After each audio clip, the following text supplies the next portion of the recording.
Walk with a beauty. Hey, and you can't talk to me. Love and light, everybody. Happy Monday. Hey.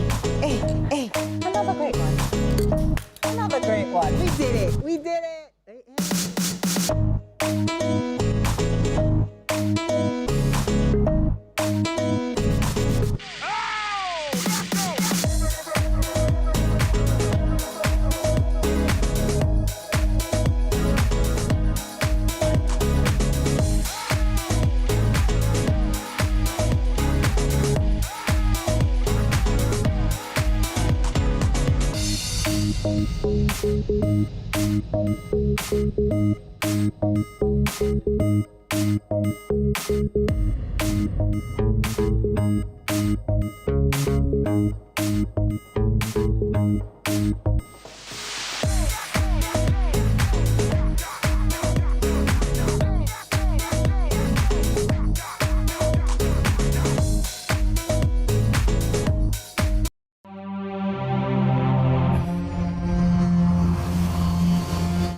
Tonight, more than 2,500 kilograms of cocaine seized off Jamaica's southern coast, the largest single maritime narcotics interception in recent history.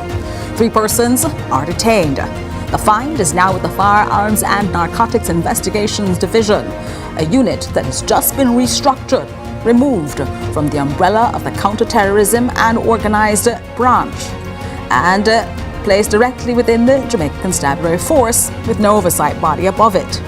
What does that mean for how Jamaica investigates transnational drug trafficking? And is this country reducing supply chains or simply intercepting shipments within an unchanged system? And as Jamaica rebuilds from Hurricane Melissa, a different kind of story.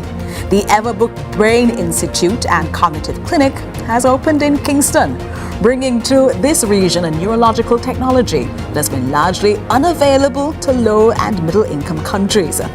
Its founders say Jamaica is positioned to become a Caribbean beacon, a destination for North American patients who cannot access this treatment where they live. Tonight we ask, what does this moment say about the kind of country Jamaica is building, even as it rebuilds? Then NARA, the National Reconstruction and Resilience Authority. The bill is tabled. The cost of Hurricane Melissa has been assessed by the Planning Institute of Jamaica at $1.952 trillion, 56.7% of this country's entire GDP. The clock is running, and tonight, 3 analysts examine whether the architecture of this authority is built for speed, for accountability, or whether it can genuinely deliver both. I'm Jodianne Quarry, and this is Lead Story.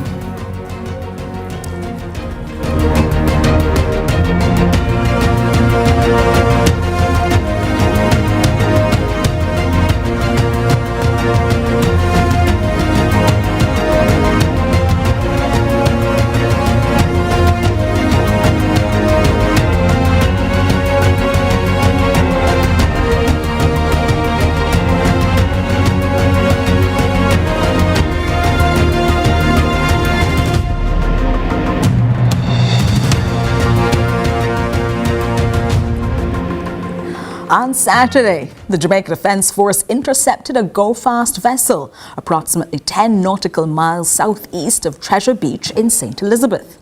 Aboard, 99 packages of cocaine, weighing more than 2,500 kilograms, with an estimated street value of over 1.3 billion Jamaican dollars.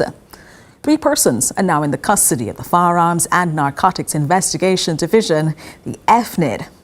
That unit is at the center of a significant institutional shift. In late January of this year, Commissioner of Police Dr. Kevin Blake ordered the removal of FNID from the oversight of the Counterterrorism and Organized Crime Branch, known as CTOC. The removal came in the immediate aftermath of a cocaine find inside CTOC itself and the arrest of a police assigned to that unit. The FNID now operates directly within the Jamaica Constabulary Force, with no umbrella body above it. CTOC has been substantially restructured, its leadership replaced, more than 40 members transferred. Now we're talking about it. Robert Finzi-Smith, a security consultant who has followed these movements, is now joining us. Robert Finzi-Smith, thanks so much for being with us inside Lead Story. Robert Finzi-Smith, thanks so much for joining us. Yes. Can you hear me? Yes, we can. Thanks so much for being with us inside Lead Story.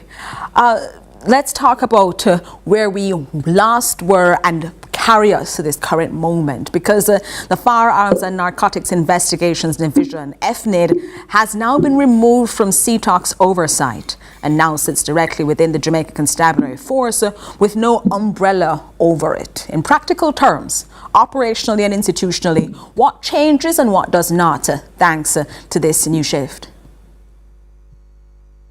I'm not sure that I am in a position to enlighten you on that, because that shift in itself came out as a result of discrepancies. And until I get a full idea of what the fullness of the discrepancies are, I can't judge whether the move was correct, incorrect, or is going to make it get any better. Because at the end of the day, you're dealing with human beings, with individuals. And it's the individuals that make the systems work or not work.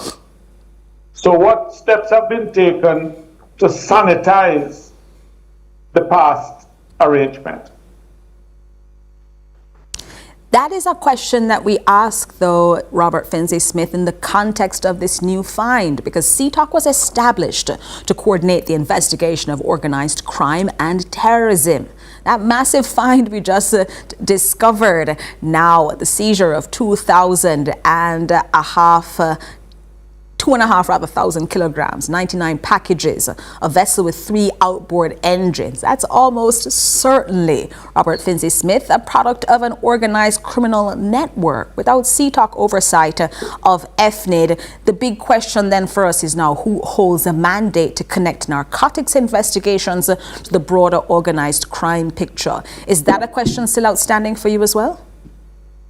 Yes, who did I answer to? There's something I brought up the last time I came close to this topic. I haven't heard addressed. If you're a bright lawyer and you have a client that has been taken in and subsequently convicted by the past arrangement, you could have a very good case for a mistrial. And last you had been with us, you said a mistrial on the basis that with the cocaine find that had been now discovered inside the holding areas of CTOC, which led then to the Jamaica Constabulary Force removing FNID, the Firearms and Narcotics Investigations Division, from its former oversight body, that's the Counterterrorism and Organized Crime branch, that they could have questions about it. But for this major find, 2,500 kilograms of cocaine, 99 containers, is that also a question of who answers where and what we are expecting now for the prosecution of this? Not only that, there's a bigger problem, if I might be so bold. Recently, people traveling in go-fast boats off the coast of Venezuela and Trinidad have run into fire and death and destruction from the United States. We need to be careful we don't become the next target and our fishermen can't go fishing. Go-fast vessels, though, are often very specifically considered to be part of organized criminal activity. Are fishermen and fisherfolk likely to be using go-fast vessels in this way and therefore ending up within the snares of the United States, especially after they have now killed over 150 persons inside the Caribbean? Unfortunately, I need to be careful how I phrase this. The Lord and Master from up north does not seem to have found a way to differentiate who is who. And their methodologies recently don't seem to lend structure to that they intercept you first and apprehend you. It seems that the first thing they do is blow you out the water. And if it turns out that you're a fisherman, regardless of the boat you're in, oops. And so with that on the table, then, these are some of the concerns that are being raised. The institutional fine, though, was one that the Jamaica Defense Force did alongside the Jamaica Defense Force did. We have reporting from the press, the Gleaner and the Observer in particular, and the Jamaica Defense Force sharing that information with the nation and then saying that they handed off the 3 men that had been apprehended along with the cocaine that had been seized to FNID. But let's put aside that institutional question for a minute. Where are we now in the seizure of cocaine? Where are we now in the importation, transnational shipment, exportation, everything when it comes to now cocaine? Is a seizure of this size so significant that we can feel that it disrupts criminal networks, or are we just saying it represents a vacancy that is left to be filled by those who are trying to get their drugs to where they wanted them to go? Last time we had a big cocaine fine, it was said to be massive.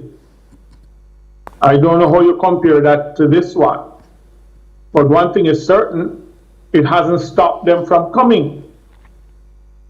And if you go back in time immemorial, Jamaica's location is a blessing and an unfortunate curse, because we are smack dab in the middle of a movement from, say, Colombia and all the other drug-producing countries straight into the United States. From the days of the pirates, it has been so. And we're known to have that kind of unfortunate correlation between us and the United States mainland and drugs. With us being a transshipment port, that is not the end destination for these drugs, but a passageway to get them into the United States. Exactly. Well, I hope that have apprehended someone. They have methodologies now that allow them to get the information they need from these people. And that information certainly will be important as FNID and the Jamaica Defense Force protect our borders. Massive fine there over the weekend, but still questions outstanding as to what our protection architecture now looks like after the rearranging in January. Robert Finlay-Smith, security consultant, thanks for joining us tonight on Lead Story. Well, you too. Coming up, a different kind of milestone for Jamaica. A world-class neurological clinic has opened in Kingston, bringing technology to this region that has largely been unavailable to low and middle income countries. Its founders say Jamaica is not just filling a gap, it's becoming a destination. We examine what that moment means for the country Jamaica is building after the break, here inside Lead Story.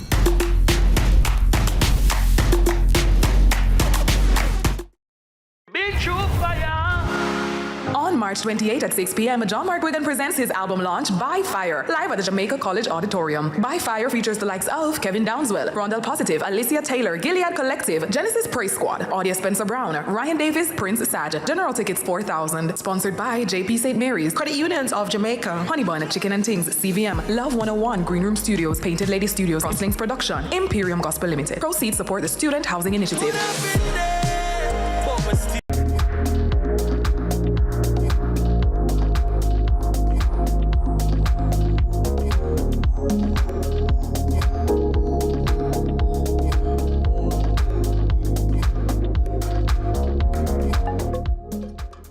Curlin Brown. Let's continue to inspire Jamaica. And of course, where else will you see it? CVM TV, of course. Jamaica's unemployment rate has fallen to 3.3%, down from 13.2% in 2016. Our government's continued focus on job creation is delivering real results. We are building Jamaica. The time by the Office of the Prime Minister is...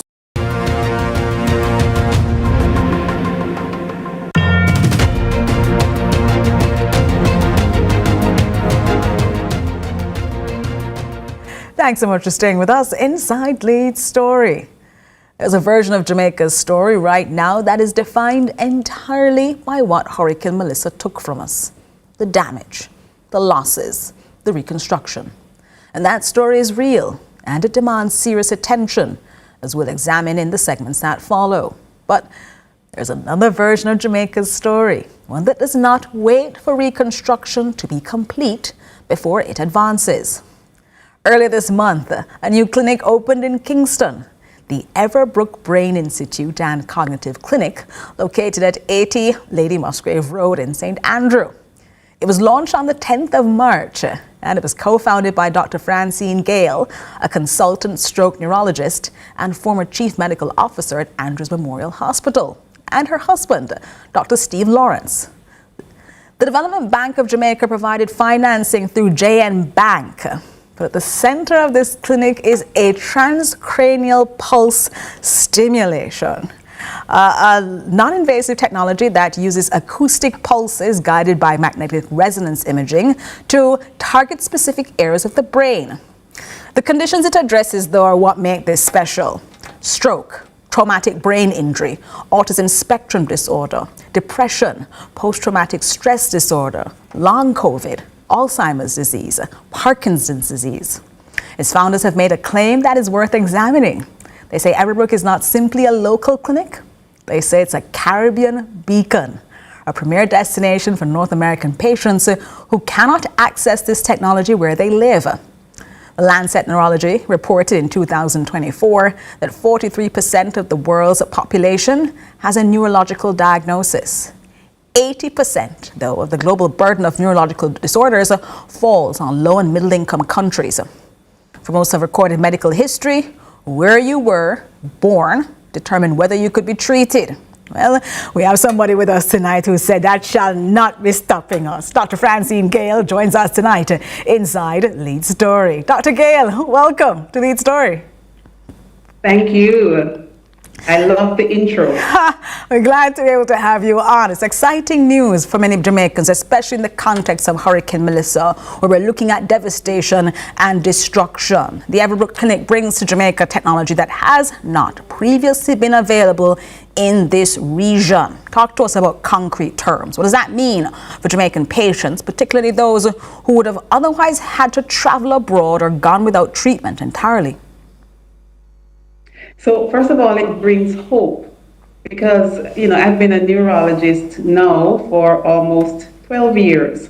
And previously, in delivering these diagnoses, the majority of the conversation offered not much by way of treatment.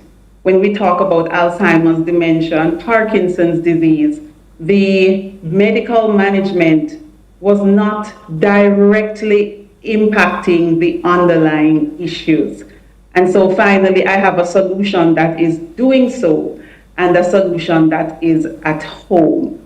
I'm particularly excited about the fact that diagnoses such as autism spectrum disorders, which will finally allow parents to see their child being able to speak, a milestone that we take for granted. This machine is able to bring about those changes. It is completely amazing.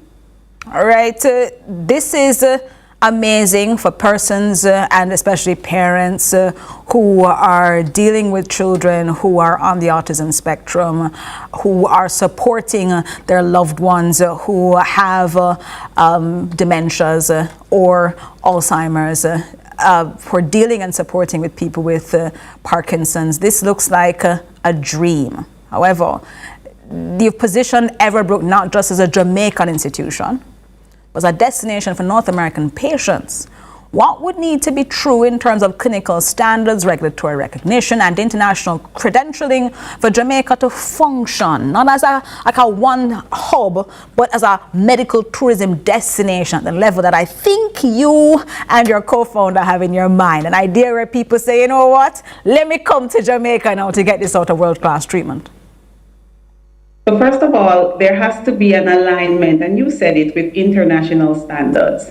And Everbrook Brain Institute and Cognitive Clinic, we are not only being mentored by a German institution that has a long-standing history of providing this treatment, but as a part of our launch on May 10th, we were actually validated by that institution.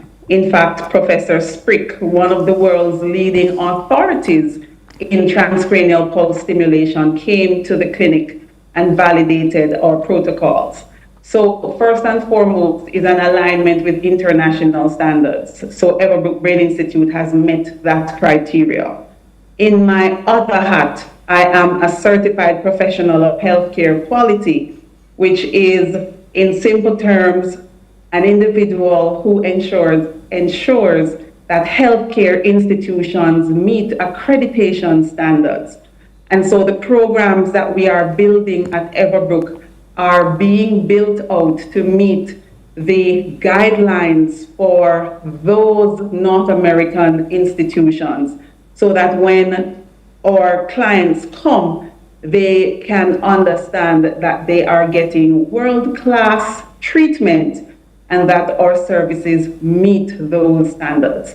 And so the Jamaican healthcare system, post Melissa, has to understand that it's not only bringing resilience to survive Category 5 hurricanes, but in order to meet the big global wellness market, they have to be credentialed and they have to be in alignment with international standards.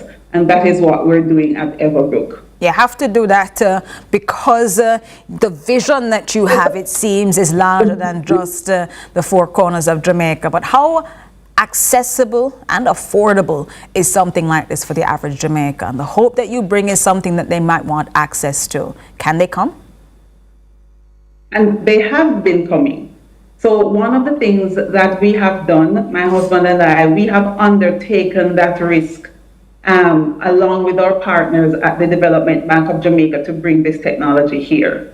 We have priced the fees at the lowest level that will allow us to meet our financial obligations. We have also discussed payment plans with our clients based on their specific needs. We have reached out to the insurance companies because in Europe and other jurisdictions, these therapies are actually fully covered because they have been documented and approved for example, Alzheimer's dementia. Transcranial pulse stimulation is CE approved across Europe for Alzheimer's dementia. And so this therapy is fully covered by insurance, by private insurance companies in those areas. And so we are... Private insurance companies here in Jamaica? No, listen carefully. So in Europe, these therapies are covered by private insurance companies because they have met the criteria to do so. And so we are imploring our local insurance companies to to follow suit. Now, Sagicor, I have to commend them. They're always the first out to get out of the block. They have agreed to reimburse patients who have paid for this service based on their individual policies. And they have committed that they will be looking at their policies with a view to entertaining the pre-authorization phase. And I'm holding them to that promise. So I'm inviting the other insurance companies to get on board and get with it. Because, as I said, transcranial pulse stimulation is a tried, tested, and proven technology. I think that's so important that you've talked about this process that you're going through. Again, the newness which you bring means that there's going to need to be some reorganization here in Jamaican life and in insurance life as well to make sure that this is possible. Talk to us, though, about the public health care system. Is there an integration here with Everbrook, or is this a parallel development to Jamaica's public health care system? Is it something that they'll be referring people to you about, or is it people individually then making determinations that they'll need your help and assistance? So we are wide open to public-private collaborations. In fact, in coming into the country, we actually solicited the Ministry of Health to undertake the possibility of having public-private partnerships with us. And so the framework is open and the framework is there for the Ministry of Health to walk right across that bridge. Everbrook Brain Institute is available for same. Because you may not know this, but I've lived outside Jamaica for a very long time. I've worked in jurisdictions, worked along with world leaders, Johns Hopkins School of Medicine and Comprehensive Stroke Center to build healthcare facilities outside our country.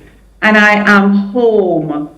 My heart is to do the same in my home country. And I want to talk to you about that before we leave you here, because Everbrook is financed through the Development Bank of Jamaica and JM Bank. Those are both domestic institutions. And this is happening at a time when Jamaica is simultaneously managing the financial weight of post-Hurricane Melissa. This is a country that is reconstructing, that is rebuilding. What does it mean to you to get the support at a time like this, where Jamaica's development priorities are being looked at, and where do you think they should be? Well, I must commend the Development Bank of Jamaica and its leadership for the vision that they have, because they understand where we need to go, and they are forecasting that these are the organizations with the innovations in healthcare that will help to get Jamaica there. They have connected the dots and have recognized that this not only puts our nation in good stead because of the burden of neurologic disorders across stroke and dementia and autism spectrum disorders, but also connects to our diaspora, also connects to the Ministry of Tourism. It is a compendium of possibilities, and the Development Bank of Jamaica sees that. I think that's important, especially at a time like this, that the DBJ not only sees what Jamaica needs in a post-hurricane construction and reconstruction phase, not only physical buildings, but also taking care of our people at a time like this and able to support the work of the Everbrook Brain Institute and Cognitive Clinic. Dr. Francine Gale, co-founder, thank you so much for spending time with us inside Lead Story, helping us better understand why you came home to be able to do this work, and we hope that you continue to be able to build out what it is that you have seen Jamaica might need. All right, when we come back, NARA, the National Reconstruction and Resilience Authority bill is before Parliament. Nearly $2 trillion in hurricane damage, a recovery model that depends on rapid execution, and a law with no start date and a CEO still to be named. Professor Carol Archer, Dr. Kevin Brown, and Dr. Patricia Green now join us to test whether this authority is a delivery instrument or still a political promise. That's next, after the break.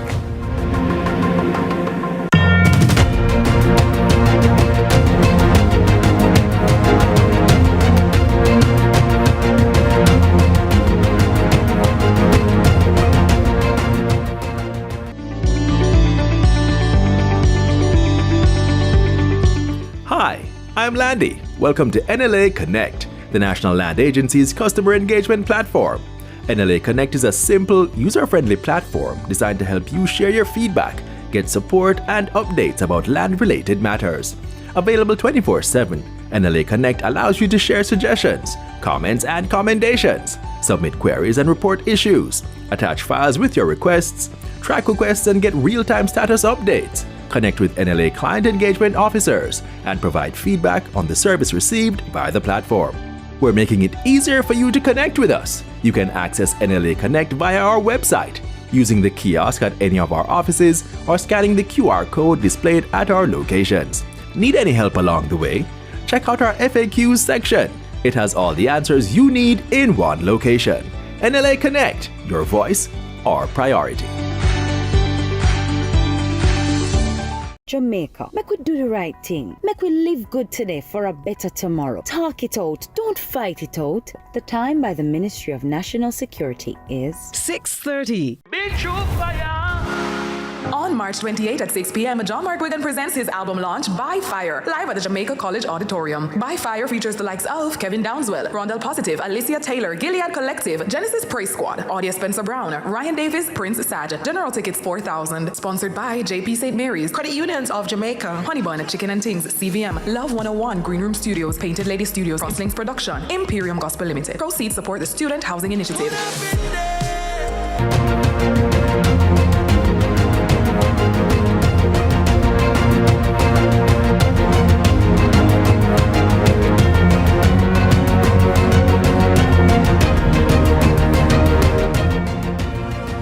Thanks so much for staying with us inside Lead Story.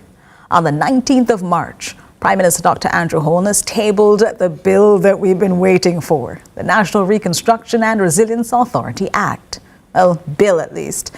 2026 vintage. The Planning Institute of Jamaica, though, has said we need this piece of legislation, having assessed Hurricane Melissa's total damage and losses at $1.952 trillion Jamaican dollars. That's 12.2 billion US dollars. 56.7% of the country's gross domestic product for 2024. That's what that figure represents. And the bill says that's more than 4 times the cost of Hurricane Gilbert. The bill creates a body corporate. It has a chief executive officer that's to be appointed by the Prime Minister directly by instrument in writing. The schedule to the bill explicitly removes the CEO from some of the constitutional protections and obligations that apply to public officers under Chapter 5 of the Constitution of Jamaica. And every program and plan under NARA requires prior cabinet approval before implementation. The minister, we've been told, may issue binding directions to that authority at any time, and the first parliamentary review is not due until 5 years after the commencement. The Act has no yet named commencement date, though. It's still a bill, and it needs to go through this entire process. But as of this broadcast, we don't yet know when we are going to be able to see that yet. Well, we have inside Lead Story this evening 3 people who have dedicated their lives to the building of Jamaica. And so we ask them to join us now. Professor Carol Archer, Dr. Kevin Brown, and Dr. Patricia Green are now with us. Thank you so much for joining us inside Lead Story. Thank you so much. Good evening. Thanks for having us. These are the best people, Jamaica, to have with us inside this show. Professor Carol Archer is constantly talking about these things, not because she guesses, but because she knows, and she's on prolific bodies like UN Habitat. We have Dr. Patricia Green here, who is speaking with us, not only from the perspective of someone who's constantly watched development, but is also going to be able to help us with the governance aspects as well. Is this a kind of a setup going to be working for us? And Dr. Kevin Brown, principal of UTech, but also a professional in his his own right, having come back to Jamaica, having worked at some of the most illustrious organizations on the planet, including Rolls-Royce. So I depend on you three to help us work through now what it is that we are dealing with. Let me start off first with Professor Carol Archer. Professor Archer, we're looking at a piece of legislation here, the NARA bill, that says that the CEO, the Chief Executive Officer of NARA, someone who's not yet in their position, the Prime Minister says that when they become the person, the CEO, they'll have a list of things that they'll need to write down as projects, but they're not a public officer for the purposes of Chapter 5 of the Jamaican Constitution. That is, they're not subject to some of those benefits, but also some of those protections. What are the legal implications of that for accountability and removal? Because it says in Section F, you have a lot of things, you can't be criminal, you can't do all sorts of things, but they also have a cute Section F. You don't comply with the things under the legislation. What does that mean for the protections now that we're looking at for a weighty body such as this? Yes. Well, I had the opportunity to read the Prime Minister's speech in detail. And yes, we do need such a body to respond to what has happened as a result of Melissa. And we've seen this throughout the world. This is not new to Jamaica. With Hurricane Katrina in New Orleans, in the US, they had similar body established. One which was led by an esteemed urban planner, if I might add. And so it is common, it's a common practice. However, reading through the Prime Minister's speech and listening to you earlier, I'm very concerned about the overlap, the duplication, and it's not clear in terms of coordination of the role of this body. So some things, for example, as simple as a EIA. And that's an environmental impact assessment that is not going to take, if we're going to do building, what is the impact, how will the plants manage, how will the animals manage, is this going to be a safe place for this environmental build out to happen? Which is the purview of the NRCA through NEPA and the Town Planning, the Town and Country Planning Act. Yes. This is not spelled out clearly. And for that main reason, I am very concerned about the role and function of the CEO relative to, for example, the government town planner. There's actually nothing in this document, Professor Archer, that has any connection to anything else. This CEO and NARA respond to Cabinet and to the line minister, which is the Prime Minister. It is meant to be a speedier, swifter process, but it seems to override all the checks and balances and procedures that we have here in Jamaica. But the Prime Minister has also said that finances is not enough, and this is meant to get past some of those bottlenecks that we have here. Is this a time where we could forgive this sort of process because of the speed? And this is where, we have a concern about speeding in Jamaica, and our Traffic Act is to address that very concern. So to see a sort of tacit endorsement of speeding through this act, I am most concerned about it. I think we need to act swiftly, yes, but we also need to ensure that as a small island developing state, that the issue of environmental consideration, land use management, and climate change impact gets the utmost attention, not necessarily to a speedy response to development. All right. So it's going to be clear then that we're going to need to take a look at this. Dr. Brown, you are principal, though, of one of the schools that got mentioned in the Prime Minister's almost 4 hour speech on his feet last Thursday, saying that the NARA's pipeline will require thousands of skilled trade people, carpenters, masons, electricians, plumbers, roofers, at scale and at speed. He also named UTEC Students Union president in his speech and announced a tertiary LEAP program. Is UTEC positioned right now, Dr. Brown, to deliver the engineering and construction workforce that this program requires? Well, that's the mandate of the university. For the last 68 years, our mission has been to deliver Jamaica's technical workforce. But we recognize that we now need to scale our enrollment and graduation rates. And that is a challenge for us because it requires additional funding to implement the appropriate infrastructure within the school. We are focused on STEM, science, technology, engineering, math. And STEM education is an expensive form of education. Why? Because it's project-based, it's hands-on. If you're going to teach STEM properly, which is what we aim to do at UTech, you have to have the science labs, the engineering labs, the geotechnical labs, the construction and building labs. All these labs are expensive to acquire and then to maintain.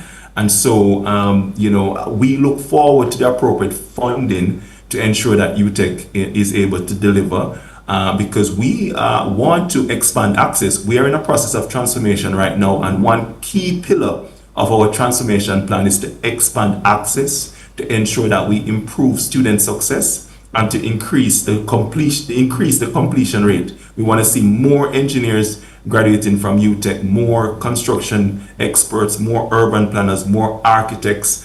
But we will need that support. So we're making that appeal to the government to support our transformation plan and to fund it appropriately.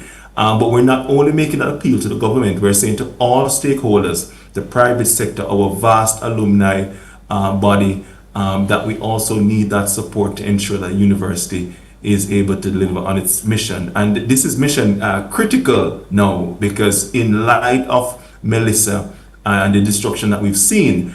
One key thing that NARA will require to succeed is to have the appropriate technical expertise. And I would argue that we have it at UTech. You have Professor Carol Archer on this program. She's a technical expert and she's one of several academics we have here. Plus we have the students. I believe that we are a technical resource for the university, for the government rather, and for NARA. And so we should be working hand in hand with this new body. All right, you should be working hand in hand with this new body. But let me pull in Dr. Green here, because Dr. Patricia Green, you've written about this. You've talked about the fact that there's no construction trade union here in Jamaica. Yet we are going to have construction workers going left, right, up and down, especially in the western part of the country. When we put them there on these construction sites, what governs the quality of their work? Because as Dr. Brown now says, he needs the funding to scale up what's going on at UTech to provide us with all of these technical individuals. You're also going to have people who are doing work. What happens to the quality of their work if we're building out in ways the Prime Minister says we've never built out before? And what happens if something goes wrong? Well, thank you so much, Jodianne, and thanks for inviting me. And I really enjoyed the conversation as it has progressed. I want to say I commend the Prime Minister in taking this initiative. And I think we all need to make sure things happen and things happen speedily. But I would agree with what Professor has said, Archer, in that there are existing situations that we have and existing entities that are responsible for ensuring the speed of development and the quality of development. And I am hoping that alongside what the Prime Minister is recommending here, this will also be encouraged. In other words, the NEPA, the town planning, or I love to call it the town planning department. That's what it is, because I'm looking at some of the projects they're doing here in Montego Bay, you know, the, what is it saying here? The infrastructure, major infrastructure. So we're talking about how is this impacting the environment, the land, natural environment, and the built environment. So quality of work and construction workers. Jamaica has some of the best construction workers, some of the best graduates of the University of Technology, yes. Hart graduates who are working internationally, overseas, and they are sought after and highly paid, skilled. Hold on, Dr. Green. Talk to me about these highly paid and skilled graduates after the break here, because Jamaicans need to understand what it is that we produce here, where it is that they go to work, but also what we will need as we build out the rebuilding of Jamaica. Stay with us inside Lead Story.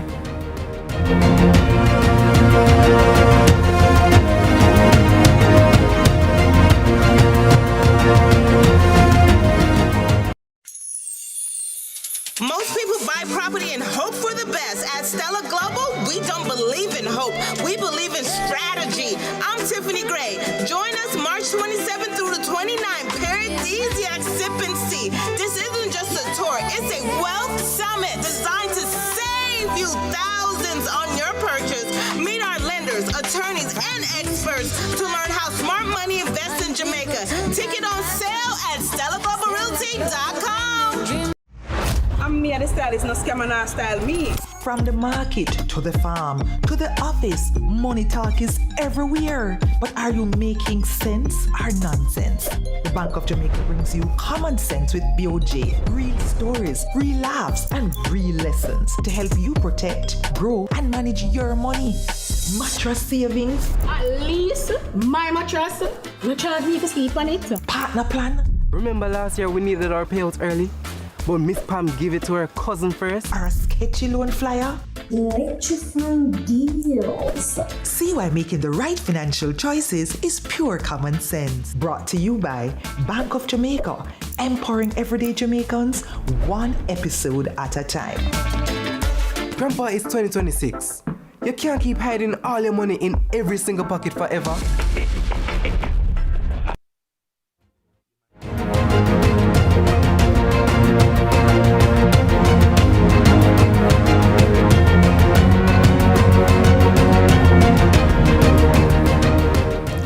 The legislation exists. The authority has a name. Now comes the harder question. Can Jamaica actually execute? This country enters its reconstruction period carrying several known vulnerabilities.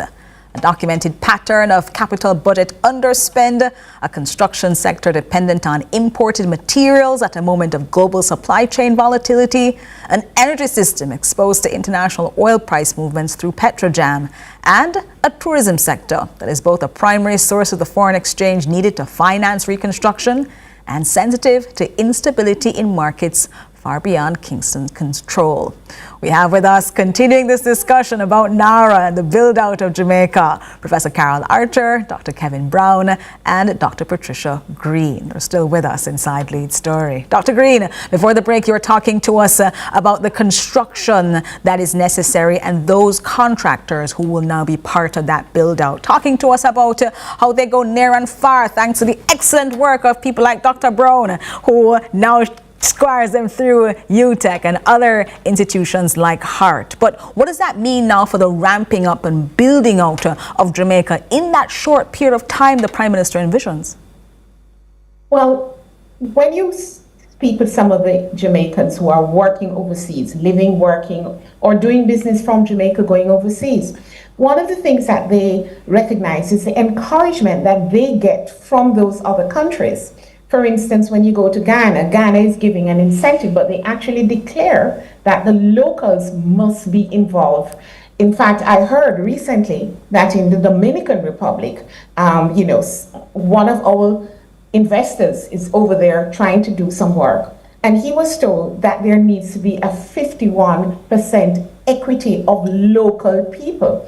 Now, the question is, we know the quality of the workmanship, the quality and the important people are just yearning after Jamaicans. If you name Jamaica, they want you as an architect, engineer, a carpenter, whatever. Now, when we have this, are we going to begin to attract our local persons who are currently doing major projects overseas to come back? And will they be protected under the system as what happens in other countries, that they get equity share in these large-scale investments? I think that's some of the concern that's going in the building industry. Like, if it's coming on, what kind of protection will there be for carpenters, plumbers, painters, engineers, architects, and other persons in the construction industry? Or is it going to be wholly persons coming from overseas without any protection? We're waiting to see the details of this. And the details of it will matter for something as big and as wide-ranging as what we're seeing here provided by NARA. Professor Archer, let me pull you in here, because now that you've heard the concerns on the ground from individuals who are saying, well, a lot of building can happen, but Jamaicans might be displaced in the process. We also have another problem. Jamaica has a documented history of capital budget underspend, where money allocated and then it is not built out on time or on budget? What specifically in the NARA architecture, Professor Archer, gives you confidence, or does not, that this authority will do the magic that the Prime Minister has made it very clear it needs to do, that it will need to perform differently, and that with the supervision of JAMROC, its oversight body, we will get the schools and the hospitals and the coastal resilience architecture that we need? Yes. Well, I know that the Prime Minister has a vision, but we have to look at what is the reality on the ground, and especially as it relates to these large-scale capital projects. One of the reasons why we've not had the spend is the fact that we have to ensure that we minimize corruption. Yes? So the whole procurement process has not helped to fast track. What we do need to do is to ensure that using technology that matter can be addressed. Yes? The other concern that I have is to ensure that we are not compromising the environment. We are not making development at the expense of the future generation. And also putting in place the resilience standards that we need. So we're not hurrying up and doing it with no concern about it lasting. Yes. Exactly. That is my main concern, that when you move with such speed and you give such leeway to a particular entity, that gives room for corruption. And already we are too low on the list in terms of corruption consideration. So I would want to see that we give serious attention to putting the systems now in place that would limit the corruption, that would limit the cut corners, as we say, and that would ensure the protection of our future generation. Because that's the part, that is sustainability. We have to, and of course, using the required technology to ensure that what we build is safe and resilient. I think that's going to be so key. The technology needs to be accompanying this. I think that is so key, to look then at the building out of the Jamaica that we want to see, especially given the disaster after Hurricane Melissa. Dr. Brown, though, the Prime Minister has framed NARA, the National Reconstruction and Resilience Authority, not just as a reconstruction body, but as a vehicle for broader economic growth. Is there a credible pathway from post-disaster reconstruction to the kind of build out that he wants to see, which is structural economic improvement? Or is this framing early, kind of premature, given where the institution actually stands today, which is on paper, no CEO, no nothing just yet? Well, look, NARA has the potential to deliver economic activity, right? Because if NARA really operates as it has been presented, then we should see a construction boom across Jamaica, right? And that's going to create jobs. So even in the short term, you should see a spike in employment by the measure of the amount of construction activities that will be resulting from NARA. So it's early days yet. The jury's still out, and NARA, to be fair, is still under establishment, right? I think. So you're saying it's early for us to even ask that question just yet, perhaps? Perhaps, but certainly what I would say is to look at the framework, and what we have been presented with is a vehicle that will be outside the normal bureaucratic system of government. It will be allowed to fast-track procurement, fast-track project delivery, and so hopefully underpinning that will be good governance, because we want it to still remain an accountable body. But if it really operates as the government has envisioned, then yes, I think there is some economic results to be obtained from that, and so let us see what evolves from here. I think it's going to be so important then for us to keep our eyes on this. You three have been committed not only to building, but looking at the building of our nation. And so it's important for us to pull you inside Lead Story to take a look at the architecture that we have on the table. The Prime Minister had been chided by the opposition for not bringing this piece of legislation to Parliament. He laid it before Parliament on Thursday. And so now we're looking at the build out of what it is that Jamaica could come to expect out of the National Reconstruction and Resilience Authority. Professor Archer, Dr. Brown and Dr. Green, thank you so very much for joining us inside Lead Story. Thank you. Thank you. An important conversation there, and we're glad to be able to have had you with us. Now, we've had these conversations tonight, each of them important. Here's my take. A drug find-off for Southern Coast, a brain clinic in Kingston, and 2 segments on the Reconstruction Authority that exists for now, primarily on paper. What connects them is not obvious, but at first, it's there. Jamaica is a country that is simultaneously trying to build, to secure its borders, build world-class infrastructure, and recover from the worst natural disaster in its recorded history. And we're doing all of this all at the same time with the same institutions and with the same underlying question hanging over every single one of them. Can the state deliver on what it announces? Now, you had the FNID with a major seizure there received from the JDF, the Everbrook Clinic opening its doors, and the NARA bill being tabled. They're there. It's good. It's real. Jamaican people live with the consequences, though, of the drug networks, those who need neurological care, and those who are still waiting for Melissa's damage to be repaired.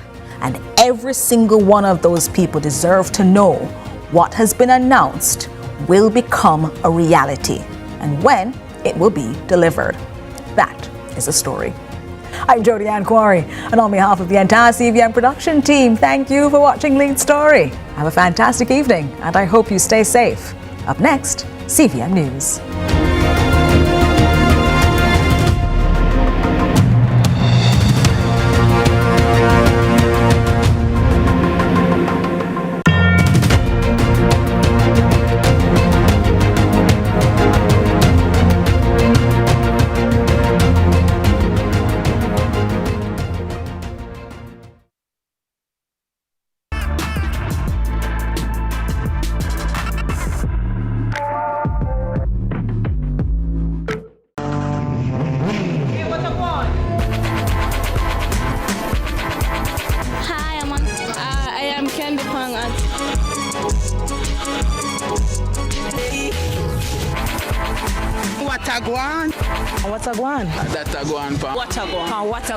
Watagwan.